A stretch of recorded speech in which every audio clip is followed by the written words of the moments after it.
morning's scripture reading comes from Acts 2. We'll be reading the very first part of the chapter, verses 1 through 12, as well as the very end, verses 41 through 47. Hear now the word of the Lord. When the day of Pentecost came, they were all together in one place. Suddenly a sound like the blowing of a violent wind came from heaven and filled the whole house where they were sitting. They saw what seemed to be tongues of fire that separated and came to rest on each of them. All of them were filled with the Holy Spirit and began to speak in other tongues as the Spirit enabled them. Now they were staying in Jerusalem, God-fearing Jews from every nation under heaven.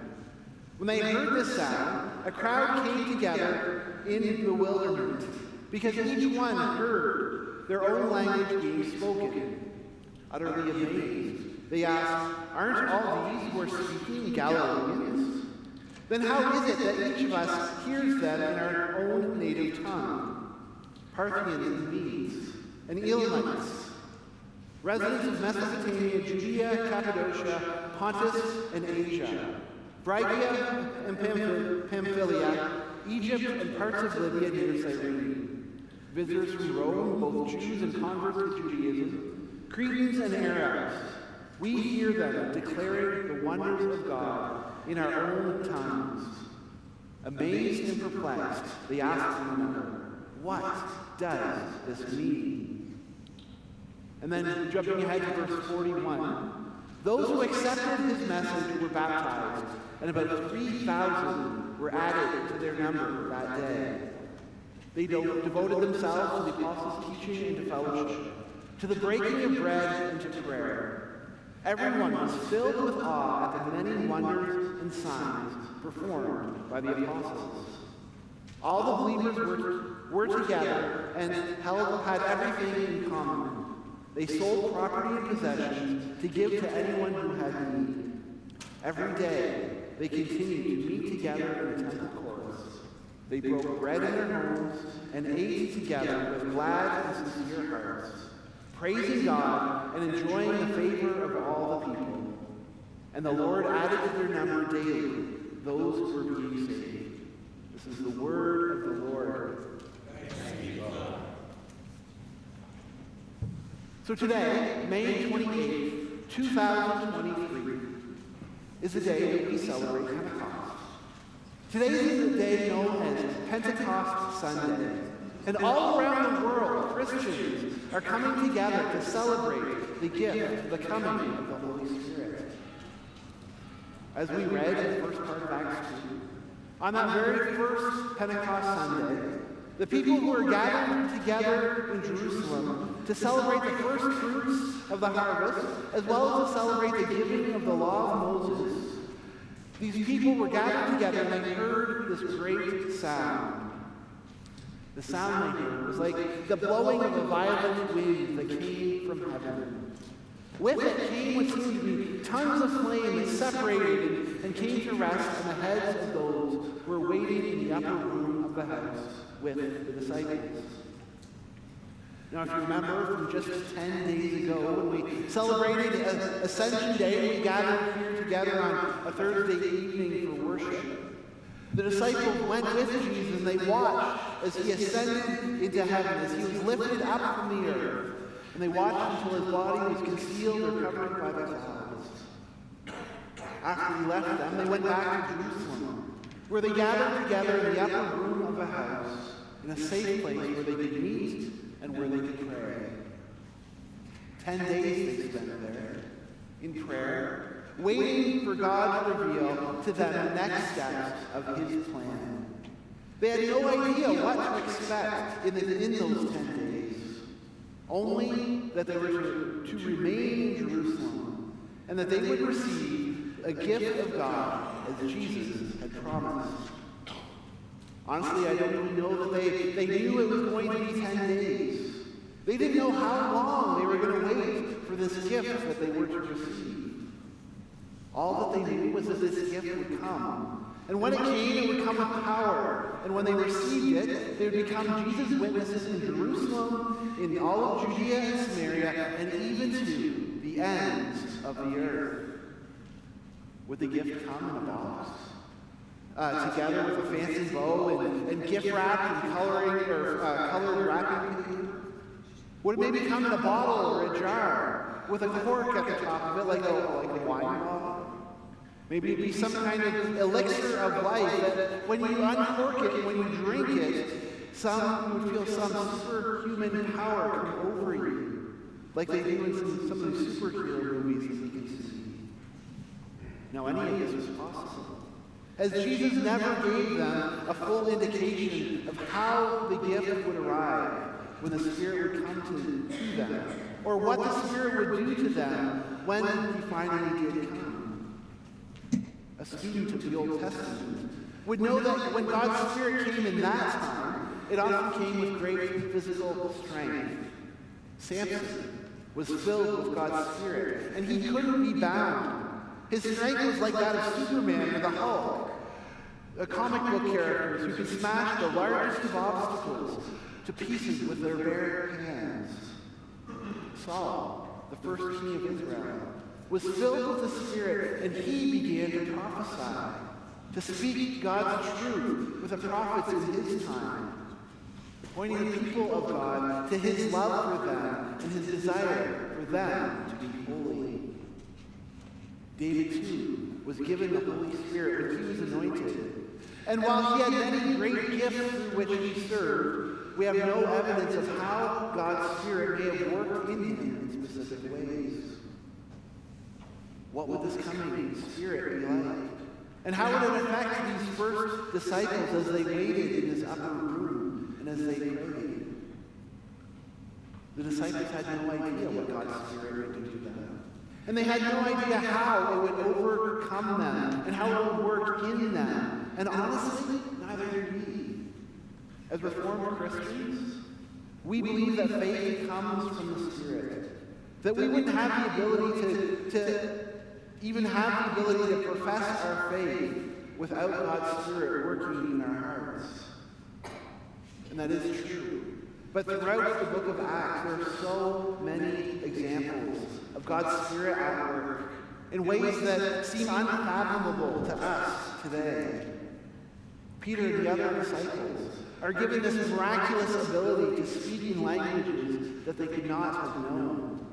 They're communicating the gospel to people of every tribe and every nation at the very same time, and in words that each of the people there understood. In Acts chapter 3, Peter and John heal a beggar who had been lame since birth. We flip ahead to Acts chapter 7. Stephen, who was one of the first deacons of the church, he preached one of the longer recorded sermons in the Bible. And then, as he wrapped up his sermon, the Sanhedrin begins to pick up stones, and they drag him out of town, and they desire to stone him to death for preaching what they believe to be blasphemy. He cries out to the Lord, and he says, "Lord, do not hold this sin against them." Surely he's motivated by the Holy Spirit with those words.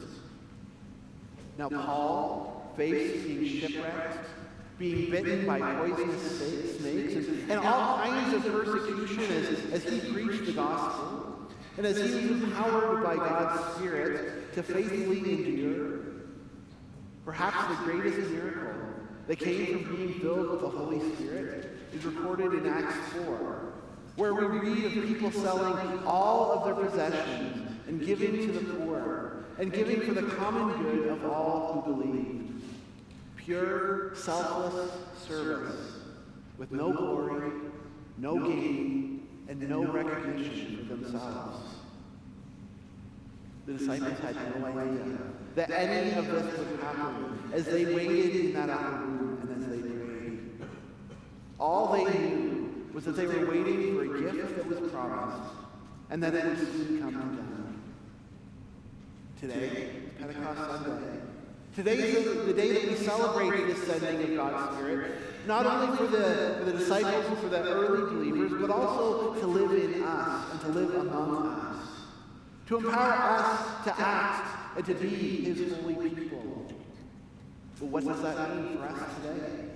What can we expect when we think about God's Spirit taking over our hearts and empowering us to accomplish His will in and through us?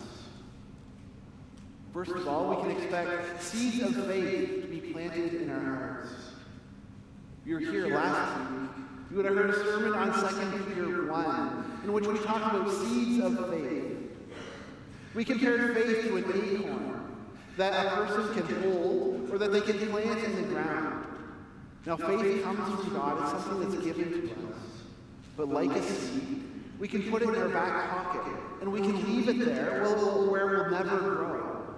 Or we can help it to take root by reading our Bibles, by spending time in prayer, by performing acts of service, and by doing other things that will help grow our faith. In doing so, we allow God's Spirit to take hold of our hearts and to work in us. Now, people often think that the Holy Spirit doesn't work in the same ways today as He did in the times described in the book of Acts. That we can't expect a great noise like a rushing wind to come, or what appear to be tongues of flame to come and to rest on our heads. We can't expect miraculous healings, visions of God, or hearts turned to Him by the thousands. But I want to say, why not? Why can't we expect God to work in these same ways? In Hebrews 13, verse 8, the writer writes these words: Jesus Christ is the same yesterday, today, and forever. God doesn't change who He is. So why can't He act today in the same ways that He acted 2,000 years ago? He could, if He wanted to, send a great rushing wind to shake this whole building. And He could send little tongues of flame to come and rest on each of our heads. And that actually makes things a lot easier, wouldn't it? Then we would know who to listen to. We would know who has God's best in mind, and who's just trying to distract us from our faith and to keep us from growing. We know who's trying to build up the church and who's trying to tear it down to keep the church from growing. The truth is that some of what happened on that first Pentecost Sunday are things that have not happened again since that day. You could scour the history books, and you'd be hard-pressed to find examples of tongues of flame appearing, and of uneducated fishermen speaking in languages that they could not have known. Now, I'm not saying these things can't happen. I'm just saying that they haven't. And other things that are recorded in the book of Acts are things that have happened again. Things like miraculous healings, hearts being turned to God in great numbers, and even God protecting His people from great physical harm, like He protected Paul time and time again. And we can ask why some of the things that are recorded in the book of Acts have happened, and why other things haven't. But the truth is that we may never know the answer to this question. God doesn't always reveal to us why He does the things that He does. What I can say is that we should expect the unexpected. We should be ready for things to happen in our lives that have never happened before. And for God to reveal Himself to us in ways that we have not yet seen Him. What happened to the disciples on that first Pentecost Sunday is something that they could never have expected.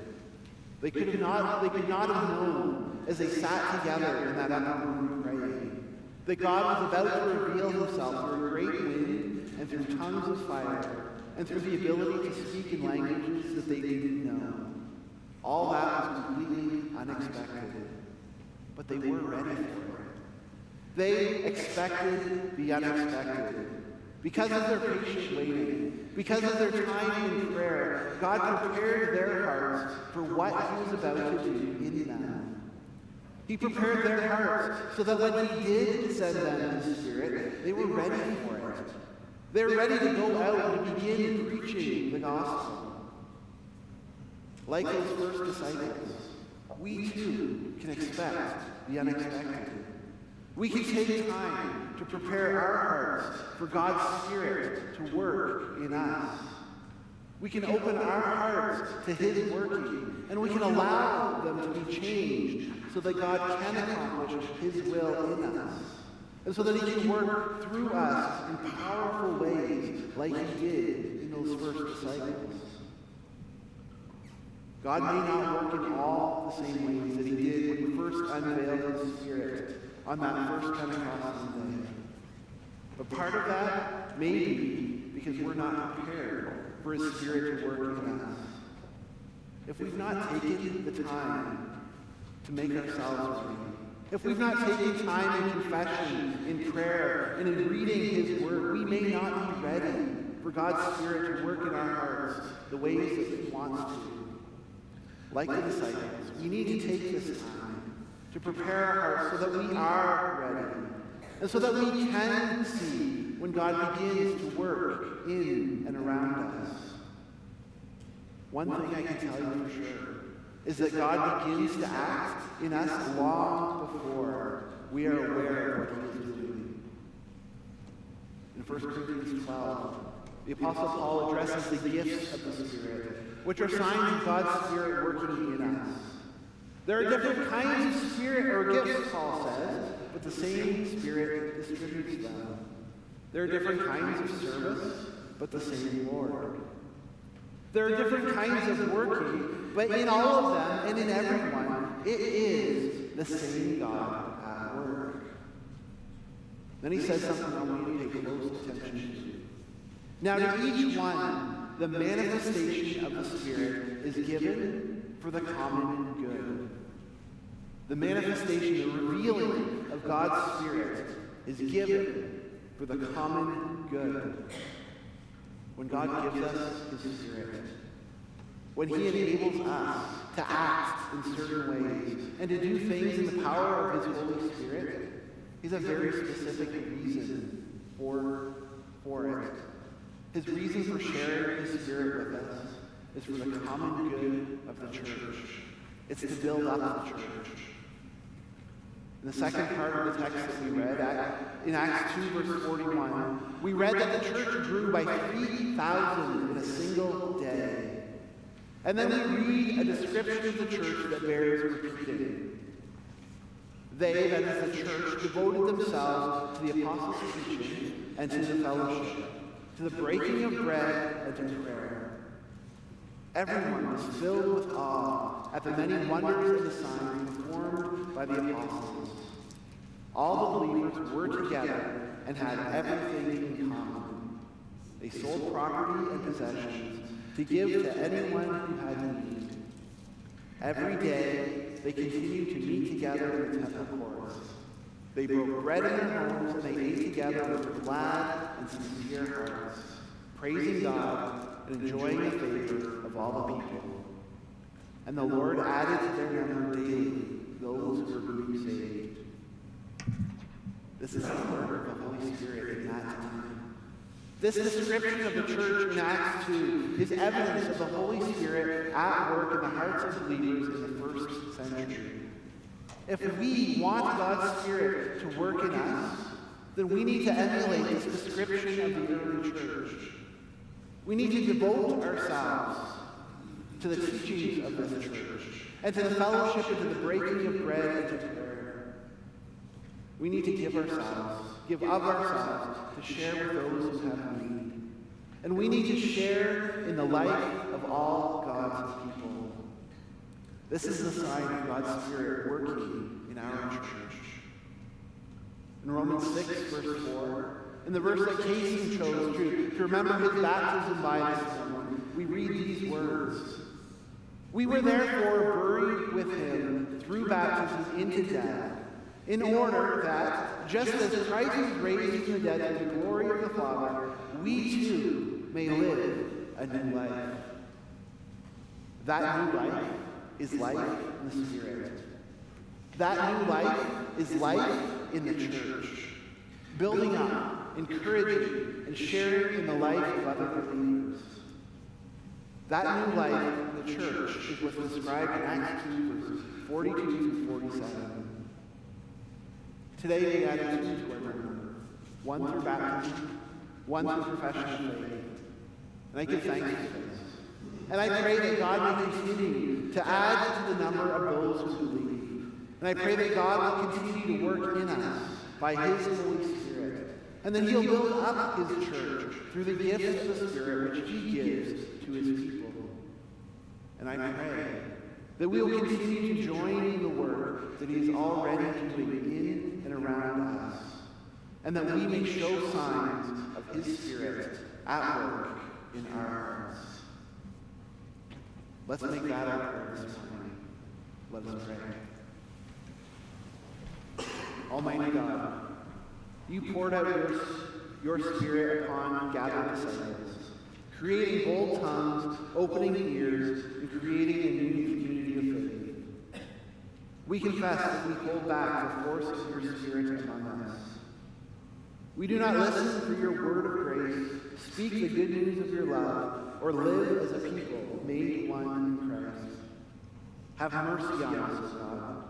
Transform our timid lives by the power of your Spirit, and fill us with a flaming desire to be your faithful people, doing your will for the sake of Jesus Christ, our Lord. Amen.